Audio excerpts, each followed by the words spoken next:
for being here. And my name is Teresa. Thank you for the people on Facebook. And today I'm going to talk a little bit about Dr. Wayne Dyer, and the book is named Excuses Be Gone. And I want to tell you something that probably I was not kind of ready to read this book. It knocked me a little bit. And it's amazing. It's amazing that how the universe put the things together to help you find out things that you need to work on that. Well, this book is talk about yes, we can change our old habits. Yes, there is a way here and right now. Your beliefs, all those formless energy patterns that you have adopted as your self-image, have the ability to change dramatically and give you the power to conquer unwanted traits or what you unhappily presume to be your destiny. He talks about Bruce Lipton, that he resigned the University of Wisconsin School of Medicine because he discovered that what he was teaching was incorrect. He realized that both the human and the body and the universe itself are mental and spiritual in nature. In other words, you can impact and alter your genetic structure by modifying how you see yourself and your place in this mystery called life. That I think that was we're talking about, that I was not kind of ready to figure it out, that there's a lot of things that I feel that I feel the call, but then I don't do anything about it. So that hurts me a little bit. He talked about the two big excuses that the majority of us say or do, and one is, I cannot really help the way I am. After all, people cannot change their DNA. And then he say, good news, the new biology say that there is an energetic field surrounded within us, and all our cells are influenced by our beliefs. 95% of us do not have genetic reasons to be ill or depressed or in fear or any other condition. The second one is rooted in your early history and family conditions. It impacts you in many ways that probably feel that it's impossible to be free of aspect in your life. Just because you have been infected with a tradition or program to repeat it and pass it on the future generation doesn't mean that you're unable to disinfect yourself and reprogramming your inner world. And I was thinking about, that the way that we have been teach how to cook, for example, or do like the way that we clean, or the way that do laundry, and it's like, this is the way. Sometimes I don't understand why other people do it differently, because this is the way that grandma teaches us, right? And for me, it's the correct one, right? But it's not. I can understand in this book that there's nothing good or bad. It's just the way that they you think that is good, but it's so weird. And it says in the book that all that we are is the result of what we have thought. And you know what? Like, I'm Hispanic, and I kind of like figure it out think about immigration and discrimination and things like that until I get here.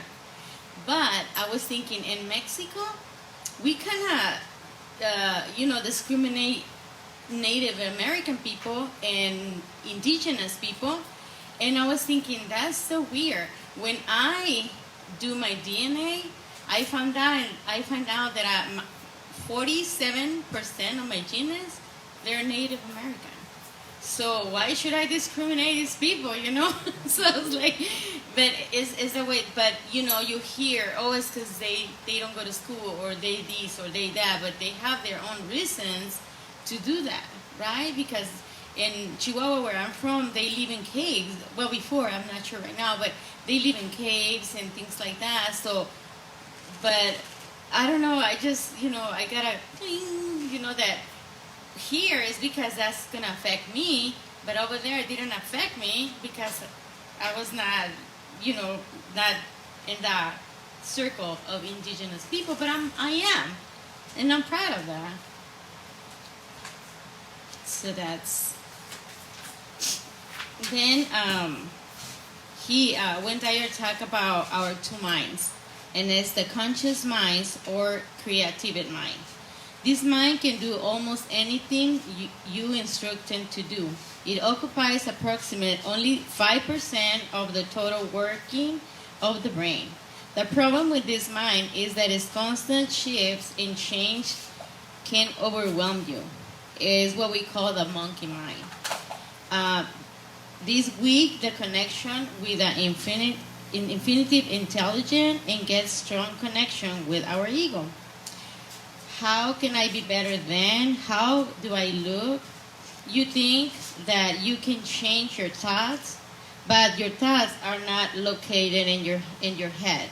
So, like for some reason, before, I think I getting better, but before I can stay with one thought like over and over and over. Sometimes I didn't sleep too because I was thinking in that particular thing. I think I'm getting better in that, but when Dyer said is that our thoughts are not located in my head. I mean, it's just a thought. And it's an energy system that is not in the physical world, actually. So it is energy, and we are connected with the field that they can change.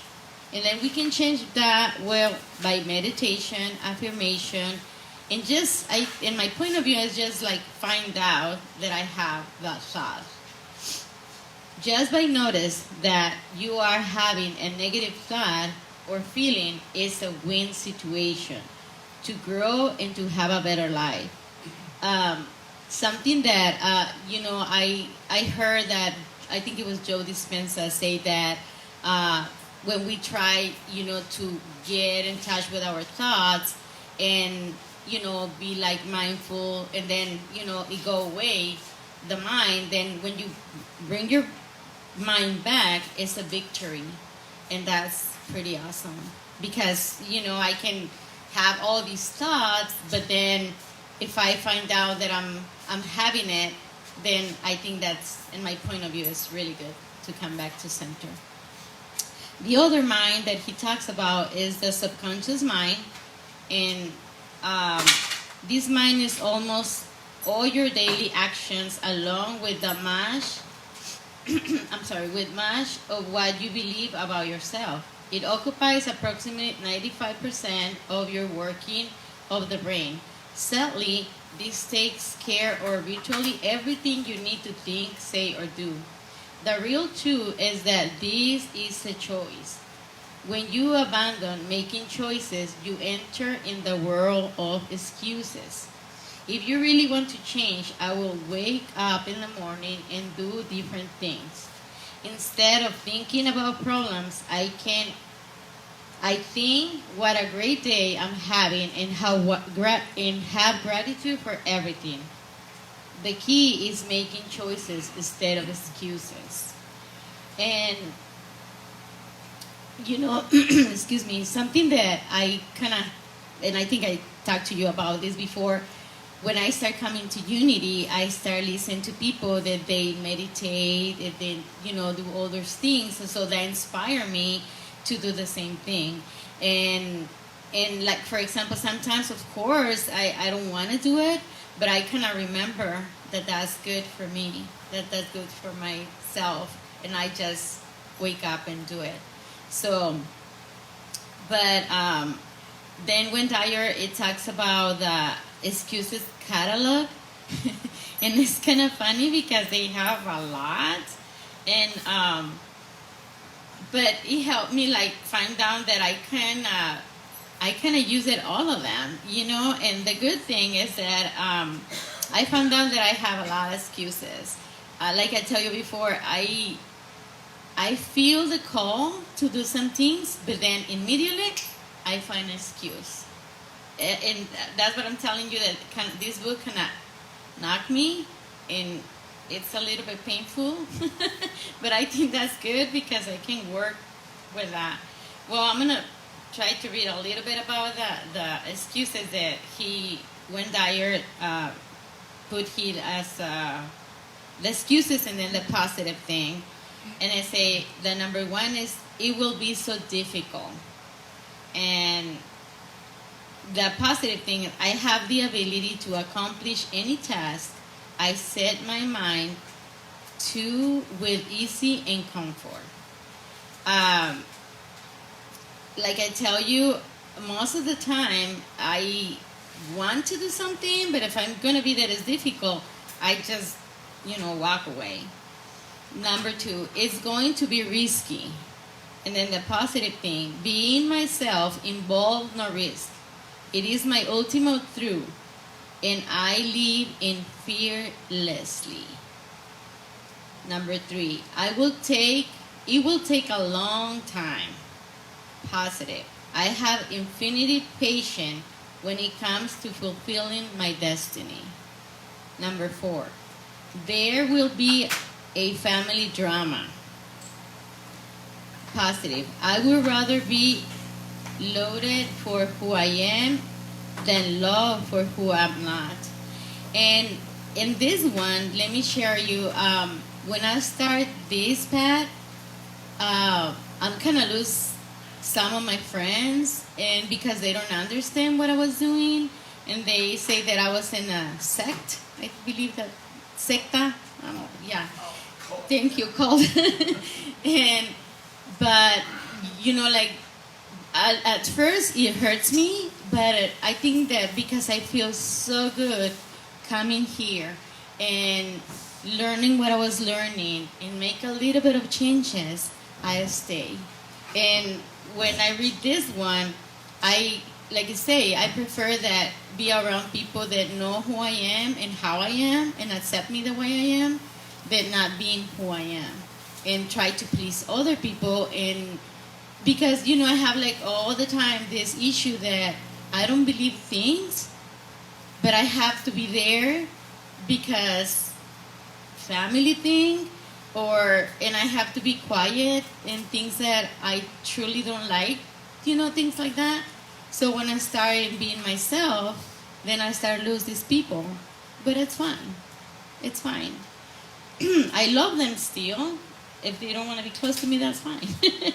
Number 5, I don't deserve it. Positive. I am a divine creation, a piece of God. Therefore, I cannot be underserving. Number 6, it is not my nature. Positive. My essential nature is perfect and faultless. It is to this nature that I return. Number 7, I cannot afford it. Positive. I am connected to the unlimited source of abundance. This is one of the excuses that I used a lot before. And let me tell you something. Every time when I was saying, oh no, I cannot do this because I don't have money, or I cannot blah, blah, blah because I can afford it, or whatever, then I changed. And if I want to do like a workshop or whatever, I save money. And little by little, that fear go away. And now I can say, I have more than enough. I always say that. I have more than enough. And somehow, if I want to do this or that, then the money comes, or, I can afford it some way. So it's, I truly believe in that. Number 8, no one will help me. Positive. The right circumstances and the right people are already here and will show up on time. like the people in Unity. Number 9. It is never happened before. Positive, I am willing to attract all that I desire, beginning here and now. Number 10, I'm not strong enough. Positive, I have access to unlimited assistance. My strength comes from my connection to my source of being. Number 11, I'm not smart enough. Positive, I am a creation of the divine mind, always perfect, and I am a genius in my own right. This is another one that for some reason, I grew up thinking that I was not smart. And it took me a while to realize that I am smart. Probably I'm not, super great in a lot of things, but I found out that I'm smart. When I moved to United States, one of the things that I always wanted to do is learn English. But I was working so hard at first. I had to have 2 jobs. And I didn't really practice it. But when I have free time, I just go to the school. And I was in ESL classes, and then I went to college and get English 50-something and whatever until you went to English 101. And then after that, I was trying to practice. But, because in California, when you have accent, people speak Spanish to you. So if they see that you're having trouble, so they speak Spanish to you. So I'll let you. But then I have the great gift to move to Missouri. And when I moved here, yay, a lot of people doesn't speak Spanish. So I have the opportunity to practice my English. Yes, Wendy? Yeah, use the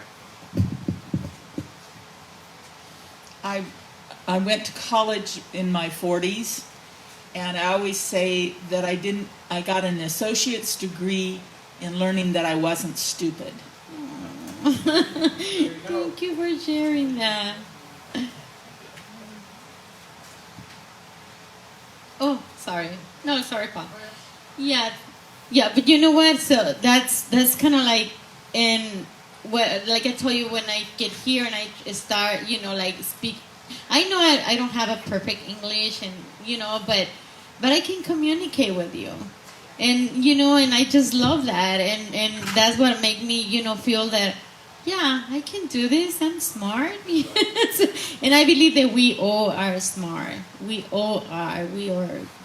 God doesn't make, trash.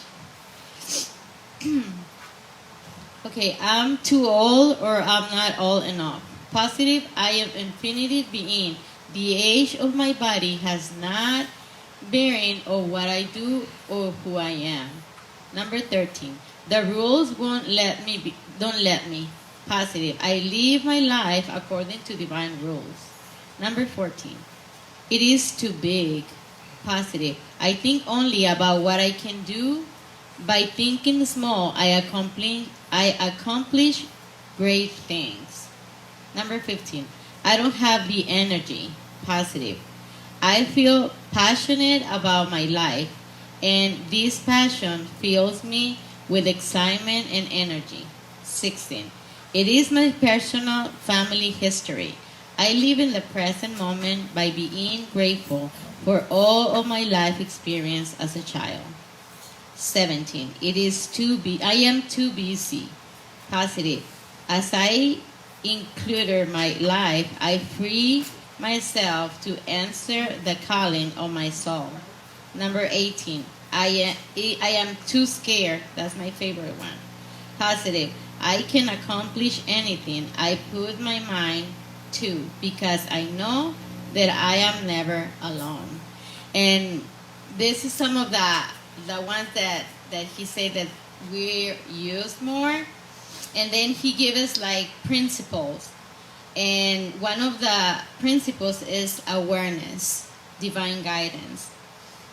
And, so I was thinking about, like instead of making excuses, it's really, smart to be aware that I'm doing it. Because I didn't have an idea that I make all these excuses. I kind of like find that I'm kind of like Wendy said, but I find that I have a degree in making excuses. I'm really good at that. And procrastination. Well, awareness, divine guidance. When we become aware of anything that you are not working in us or making us unhappy is the key to change or recover. When we stop living in automatic, we start breaking habits. We change our thinking pattern. Awareness leads you to your highest self. And then become aware of your potential for greatness and the power of your mind. So I think that's, wow. I don't know. I just, like I tell you, this book is kind of knocked me. Then the other one is alignment. It is only by becoming God-like that we can know God. Alignment is thinking in the same frequency as your source. Excuses are the misalignments that need to be aligned with all things are possible. While catching yourself in negative thinking, just affirm, I am aligned with my source in all of my thoughts, and with God all things are possible. Align yourself by thinking like God thinks. This one, I haven't practiced like not all the time, but when something happens, try to think, what will God do in this situation?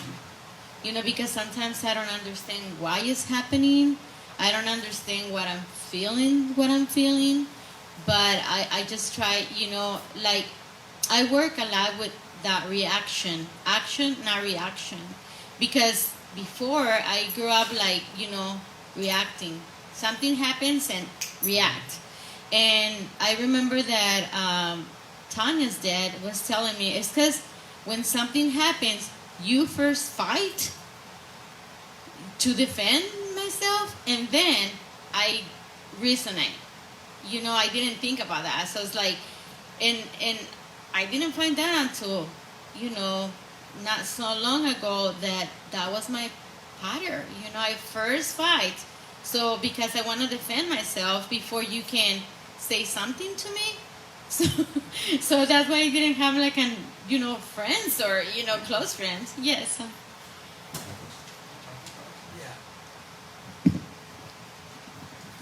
Teresa, what you're saying reminds me so much of something I learned in my recovery program, and they call it the 3 A's. Awareness, acceptance, and then action. Because if you don't have the first two, you're going to really screw up when you take the actions. So this is really lines up with a lot of positive things. Yes.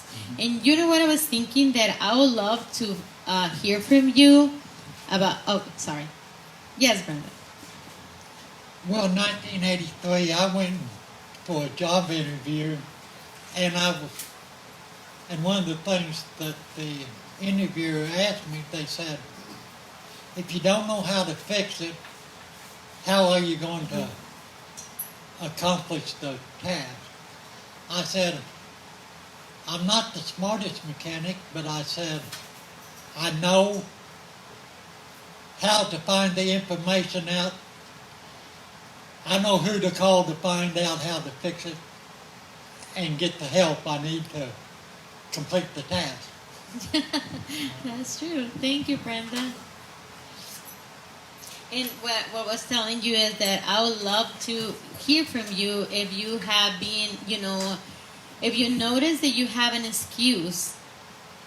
Actually, did you find out that you have an excuse? Or it's just, like me, that's the way that I live and I didn't find out that it was an excuse? Or if you find out, how do you work with that?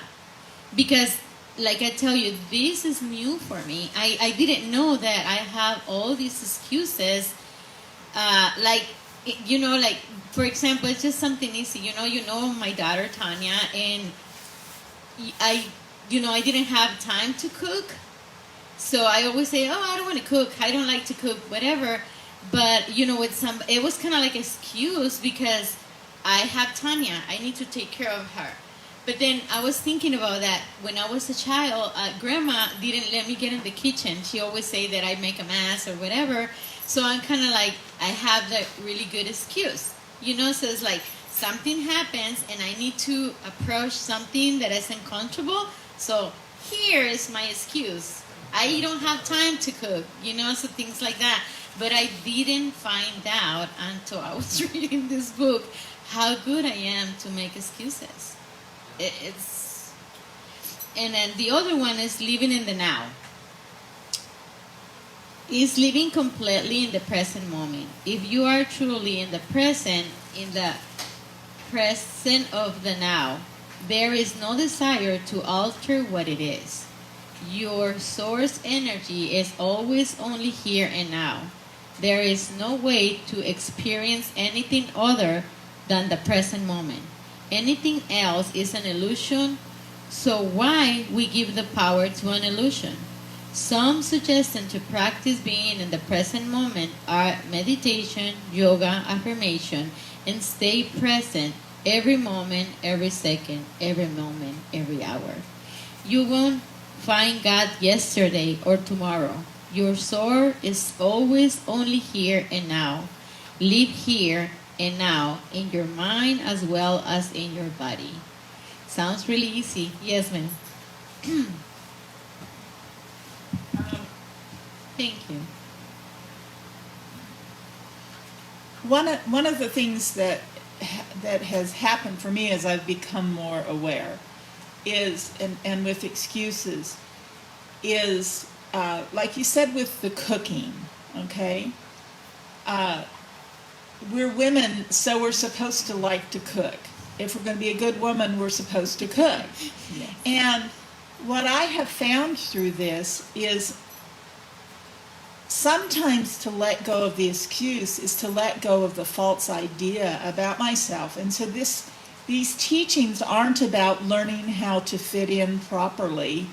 To be a good woman means to cook, to be a good cook, but to find out who you are. And so part of the excuses we make is when we don't want to do something, when it's not who we are, we create this whole thing of excuses why we can't do something, or we might limit ourselves with those excuses so that we don't have to live the life we don't want to live. And it's real freeing when you can just say, I don't want to cook. Now, I have a husband that wants me to cook, and that's okay because I love being his wife. But I don't like to cook either. But it's okay, and I can make that. We can make those choices, but that's most of the time. A lot of times we make excuses because we just don't want to do it. It's not who we are. Thank you. Yes, John. Don. I think one of the things that really strikes me is that we so often forget that we are absolutely unique in who we are. There isn't anybody that can do what we do. We are geniuses in our own right because there's no one in the world that can do what we do. It's And true. I finally figured that out when I came out of a science lab all my life. And I had the greatest excuse in the world. I was going to become a poet. My God, how much different can you be? And now I'm crowding 900 poems. And they're inspirational poems. Nobody in the world has a collection like I have because of Wendy. Wendy is unique as well. She has illustrated every one of those 900 poems visually. Can you imagine a collection like that? Everybody is in a situation like this They're absolutely unique. There's nothing like it anywhere. And there's nothing like you anywhere. That is true. There's Thank no you. one that Don. has that potential that you can uniquely present to the world. Yes, thank you, Don. And you're really good in your comments. I hear that. The other one is contemplation. It is the highest from activity.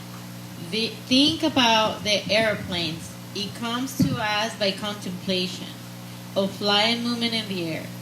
You can create the life you desire by concentrating on what you want to attract, focusing on the conditions you wish to produce. We all become what we think about. The best way to learn to contemplate our surroundings is contemplating ourselves.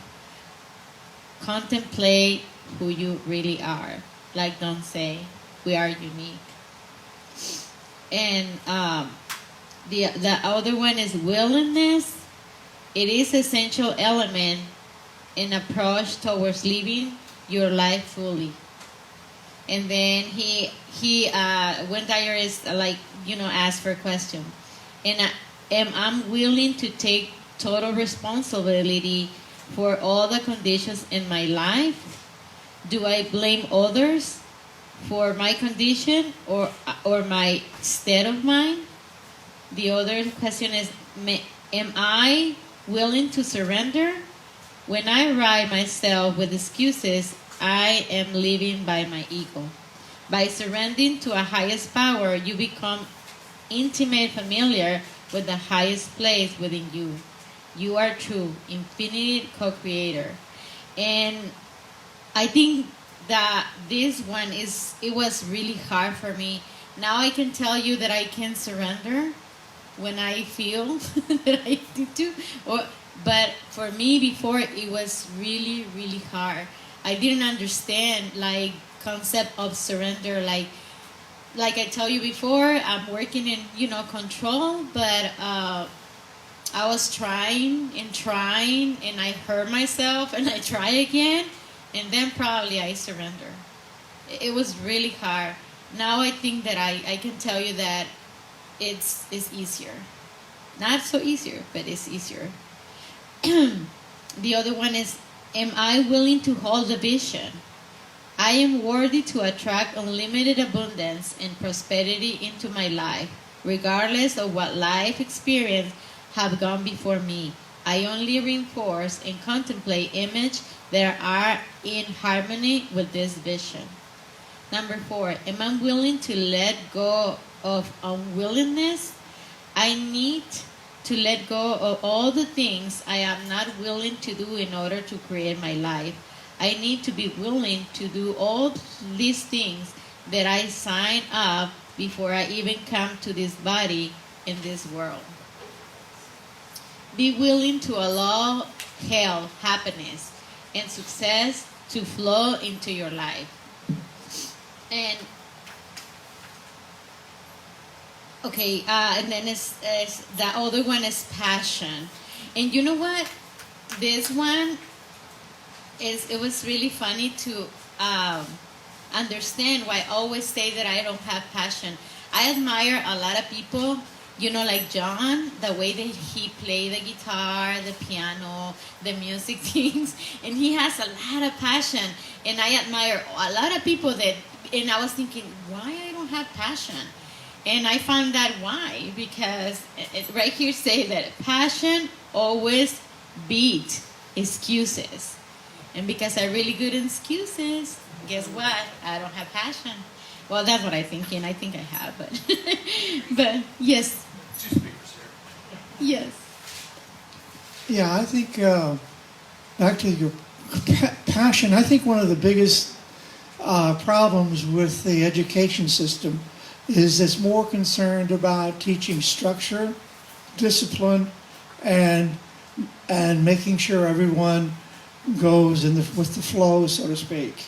It almost is against passion. It's almost against a person following who they are. It's more important that they stay within the realm of a classroom, not disrupting the structure, not disrupting anything the teacher has to say, listening and doing your homework, doing your study, whatever, but all within the confines of the structure that's already determined for you. So it doesn't really allow passion and passion is not encouraged in many ways. At least that's my own opinion. Because I think we're so concerned about people learning the basics of the 3 R's, reading, writing, and arithmetic, whatever, that being able to define who you are is not in the curriculum. That it doesn't really promote a person's ability to find who they are. More is concerned about staying within the confines of the structure so it's not disruptive to the status quo. Thank you. Yes, you're right.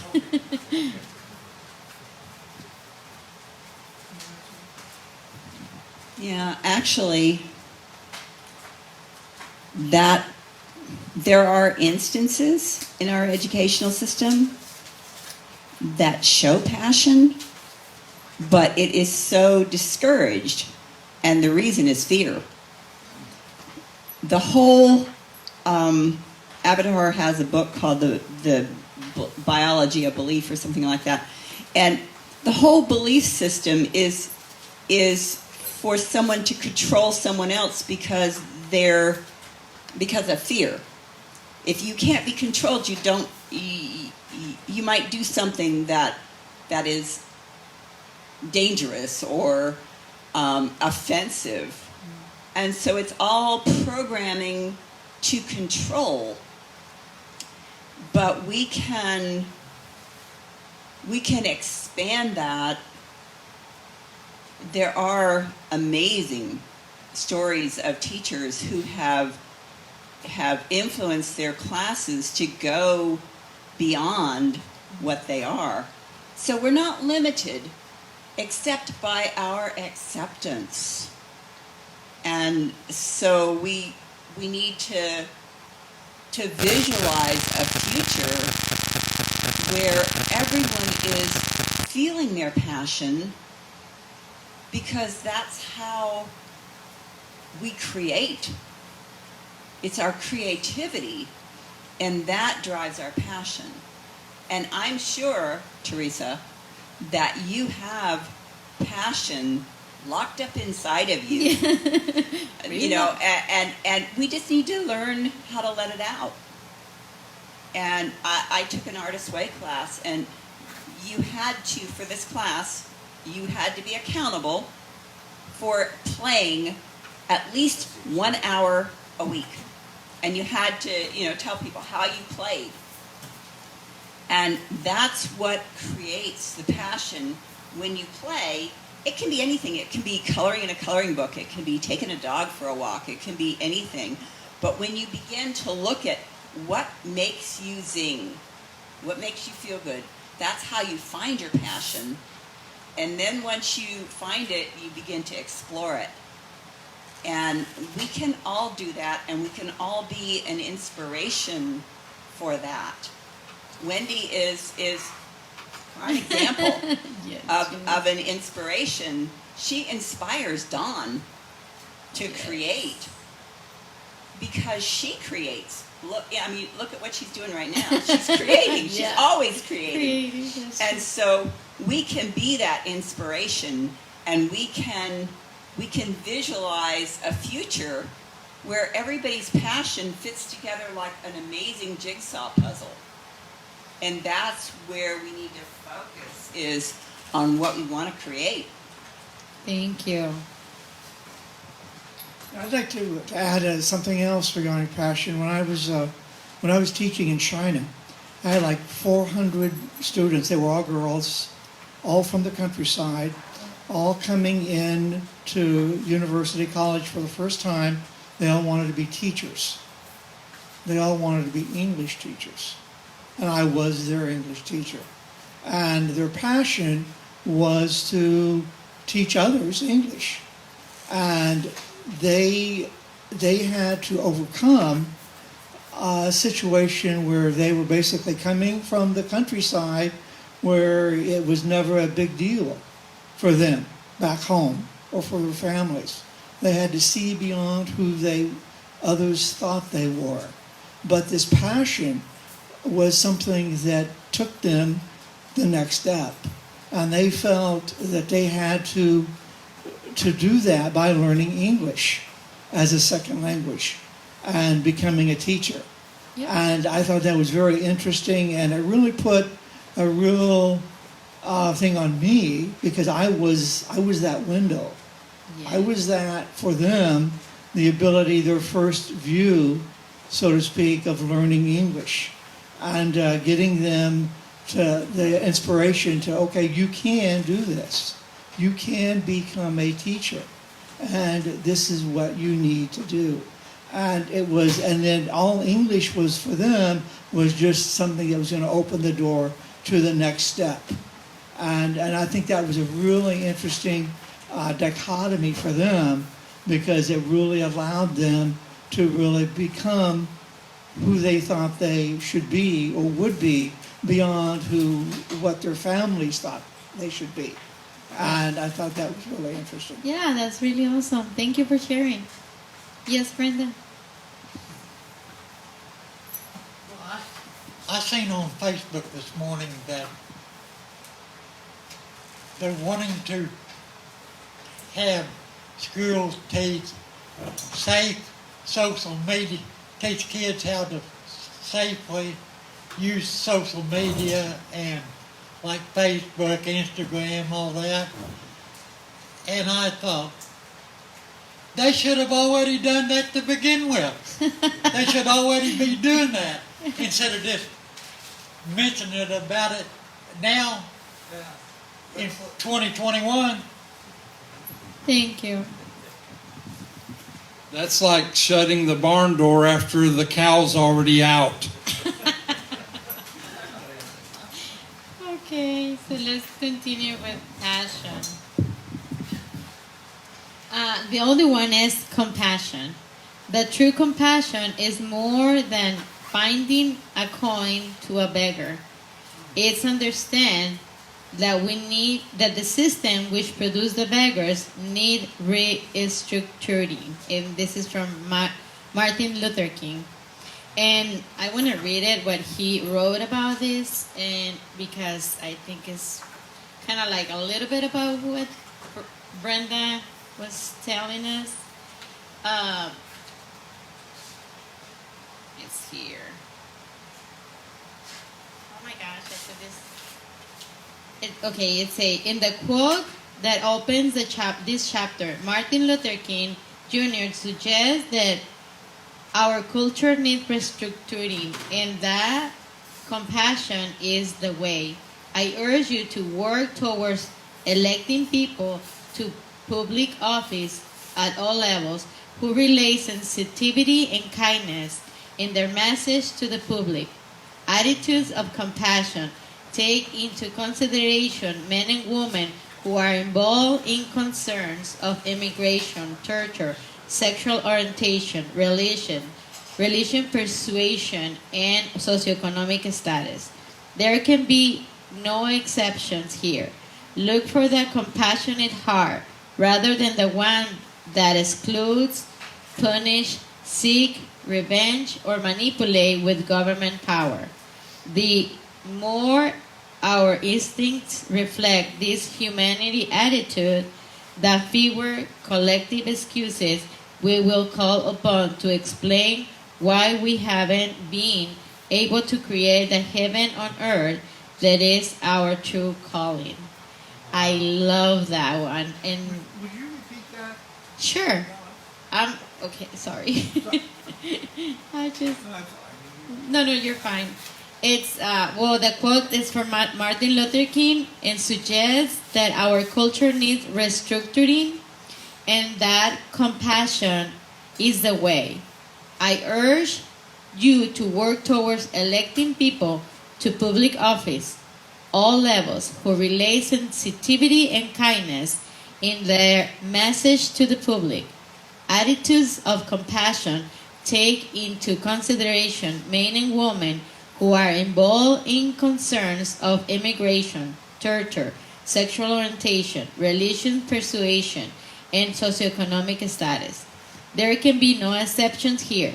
Look for the compassionate heart rather than the one that explodes, punish, seek revenge, or manipulate with government power. The more our instinct reflect this human attitude, the fewer collective excuses we will call upon to explain why we were haven't been able to create the heaven and earth that is our true calling. Thank you. Yes, Wendy.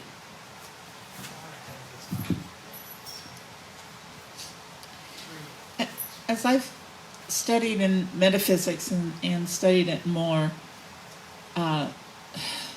there's an idea of compassion that says I need to look in the world, find the problems and fix the problems and help fix the problems. And believe me, so many of us have spent our lives trying to do that, and it really doesn't work. But if I use compassion in a different way, and it's like in the Bible where it says, look for those things, I don't know, I'm not a scriptorian, but where it's, look for the good. Look for the good in when you make your decisions of what you're going to do in the world and for the world, when all you see is good, it's a whole different energy you're putting rather than, I could tell you the stories about all of the horror in the world, but I never made much difference.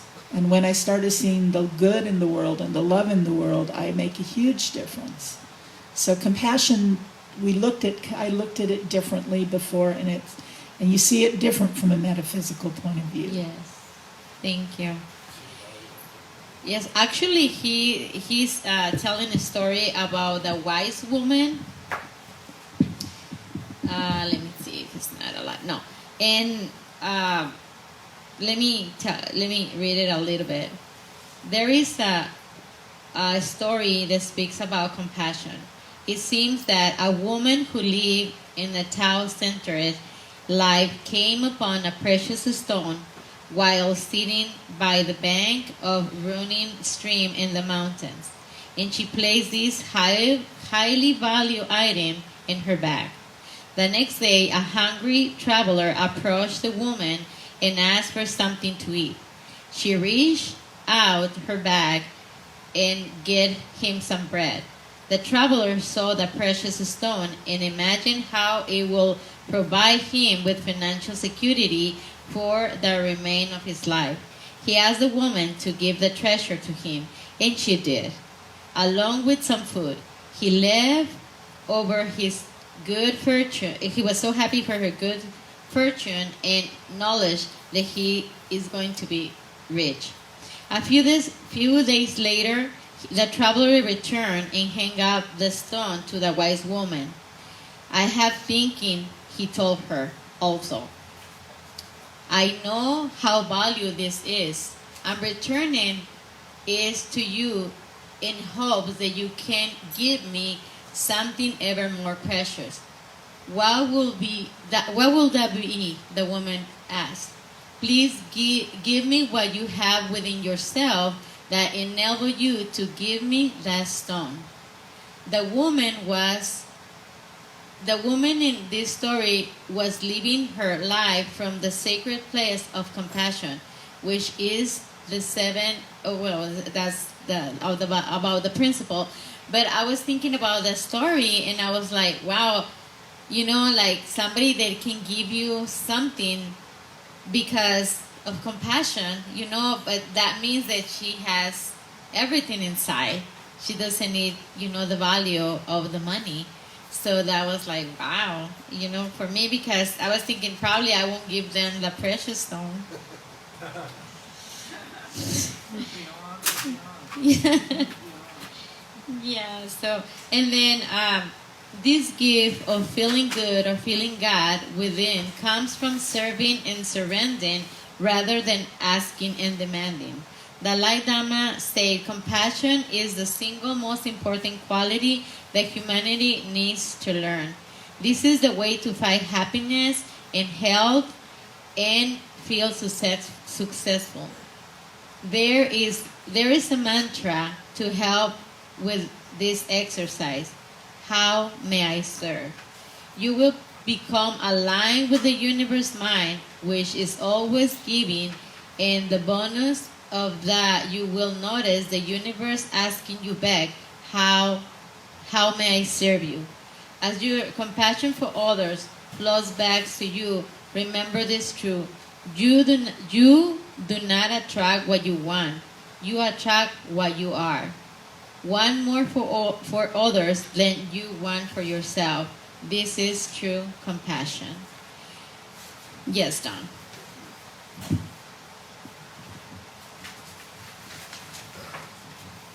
In some senses, the outward appearance of compassion can be destructive to the person who's offering it.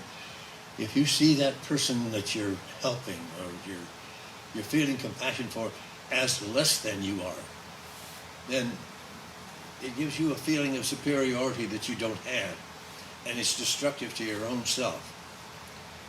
You must see those people as your equal and as your brother or sister, or it doesn't work at all. Thank you, Don.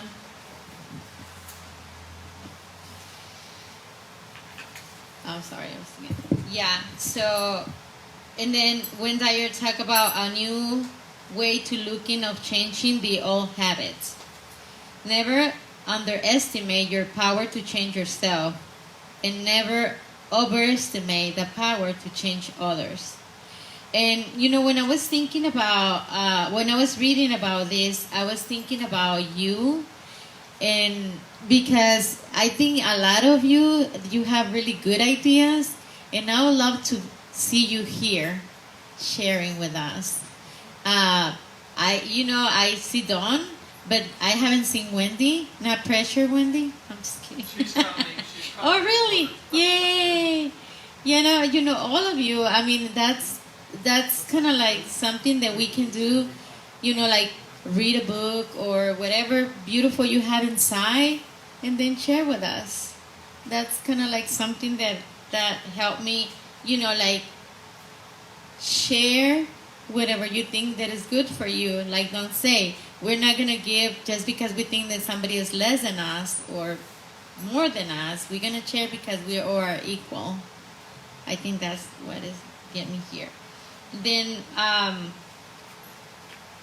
Wayne Dyer is talking about remove any labels that you give to yourself, and the labels that you place in yourself that ultimately become your self-definition. Instead, affirm, I'm capable of accomplish anything I place my attention. The other one is converse with your subconscious mind. Remind that you don't want to go through life in automatic pilot. The excuse that you are not a victim of the habits that were programmed by the people who are no longer play a role in your life. Practice mindfulness. Practice to be in consciousness of what you used to do unconsciousness. And I was thinking about the keys. Before I place my keys, whatever, and then when I need it, I go back and I was kind of crazy, looking everywhere in places that I was not there, but I was